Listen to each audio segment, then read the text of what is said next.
سیدنا ابو بکر صدیق رضی اللہ تعالیٰ عنہ کا فرمان ہے کہ جو قوم بے حیائی کی طرف قدم بڑھاتی ہے اللہ عز و جل اس کو مصیبتوں میں مبتلا کر دیتا ہے۔ ان الحمد للہ والصلاة والسلام علی رسول اللہ۔ اعوذ باللہ من الشیطان الرجیم، بسم اللہ الرحمن الرحیم۔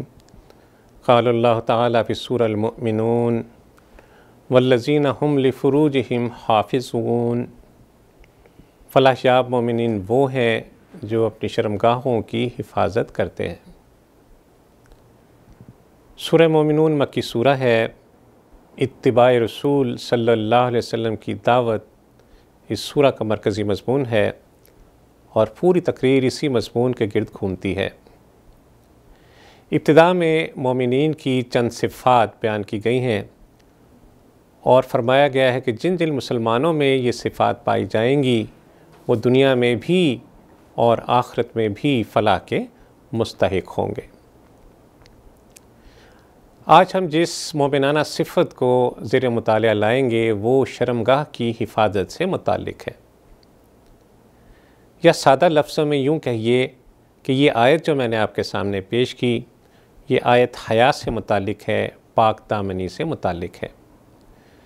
فرمایا جا رہا ہے کہ فلاح یاب مومنین جو جنت کے وارث ہیں بڑے حیادار ہیں، بہت پاک دامن ہیں، اپنی شرمگاہوں کی یعنی اپنی عزت کی، اپنی عصمت کی، اپنی عفت کی محافظت کرنے والے لوگ ہیں۔ حیا اور پاک دامنی دو بڑے اہم صفات ہیں۔ پہلے ہم یہ سمجھنے کی کوشش کریں گے کہ حیا اور پاک دامنی در حقیقت ہے کیا چیز۔ جب بھی کوئی فحش، گناہ آلودہ یا ناپسندیدہ کام یا بات کرنے کا خیال دل میں آئے تو اس سے دل میں ایک جھجک کی کیفیت پیدا ہوتی ہے۔ انسان تأمل اور بے چینی کی کیفیات کو محسوس کرتا ہے۔ یہی جھجک، یہی تأمل، بے چینی، اس کو حیا کہیں گے۔ حیا ایسی صفت ہے جو برائیوں کی راہ میں بہت بڑی رکاوٹ ہے۔ جتنی حیا زیادہ ہوگی انسان کو اپنے دل پر اور اپنے نفس پر اتنا ہی قابو ہوگا اور انسان اسی قدر برائیوں سے بچا رہے گا۔ حیا اور پاک دامنی ان کا چولی دامن کا ساتھ ہے، کیونکہ حیا انسان کو تمام فحش باتوں اور تمام فحش کاموں سے روک دیتی ہے جو انسان کی پاک دامنی کو خراب کرتے ہیں یا اس پر دھبا لگنے کا باعث بنتے ہیں۔ ایمان لانے کے بعد ایک مسلمان مرد یا ایک مسلمان عورت کا سب سے بڑا حسن اس کی پاک دامنی ہے۔ ابو ہریرہ رضی اللہ تعالیٰ عنہ بیان کرتے ہیں، بخاری کی حدیث ہے، رسول اللہ صلی اللہ علیہ وسلم نے فرمایا کہ الایمان بضع و ستون شعبہ والحیاء شعبۃ من الایمان، کہ ایمان کی 60 سے کچھ اوپر شاخیں ہیں اور حیا ان میں سے ایمان کی ایک شاخ ہے۔ اس حدیث مبارکہ سے پتہ چلتا ہے کہ حیا ایمان کا اہم جز ہے۔ جس میں حیا نہ ہوگی اس کے ایمان میں نقص واقع ہو جائے گا۔ اسی طرح ترمذی کی ایک حدیث ہے، انس رضی اللہ تعالیٰ عنہ راوی ہیں، رسول اللہ صلی اللہ علیہ وسلم نے فرمایا کہ بے حیائی جس چیز میں ہو اسے عیبدار بنا دیتی ہے اور حیا جس چیز میں ہو اس کو زینت بخشی جاتی ہے۔ صالحین نے بھی حیا کے بارے میں خاص تاکید فرمائی۔ سیدنا ابو بکر صدیق رضی اللہ تعالیٰ عنہ کا فرمان ہے کہ جو قوم بے حیائی کی طرف قدم بڑھاتی ہے اللہ عز و جل اس کو مصیبتوں میں مبتلا کر دیتا ہے۔ امام شافعی علیہ رحمہ کا مقولہ ہے کہ بے حیا کی صحبت اختیار مت کرو، کیونکہ بے حیا کی صحبت قیامت کے دن رسوائی کا موجب ہوگی۔ ناظرین اکرام، آج کے دور میں انٹرنیٹ بے حیائی کے فروغ کا ایک آسان اور مؤثر ذریعہ بن چکا ہے۔ انٹرنیٹ میں پرائیویسی اور سہولت کا عنصر بہت نمایاں ہے، چنانچہ کوئی بھی شخص کسی دوسرے کے علم میں لائے بغیر ہر طرح کے مواد تک بآسانی پہنچ رسائی حاصل کر لیتا ہے۔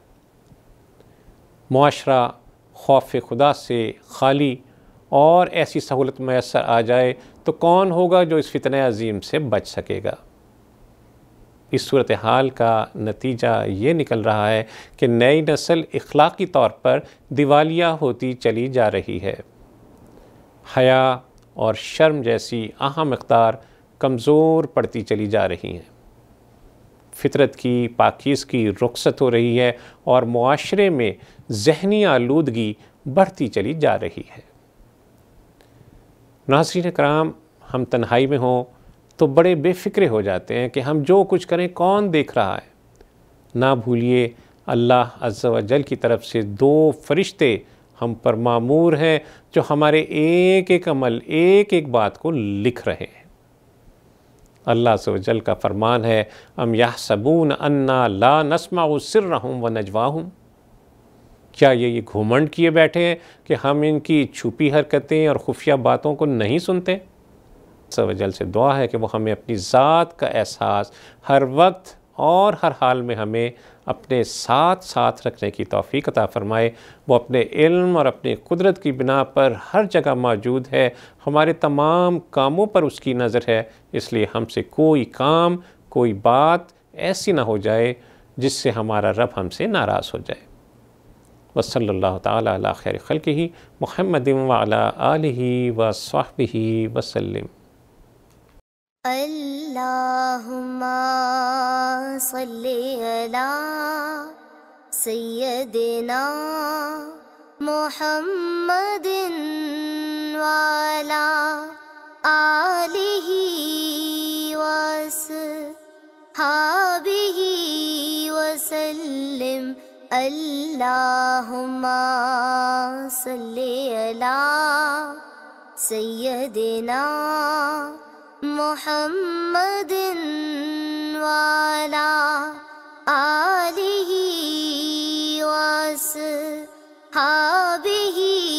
وسلم۔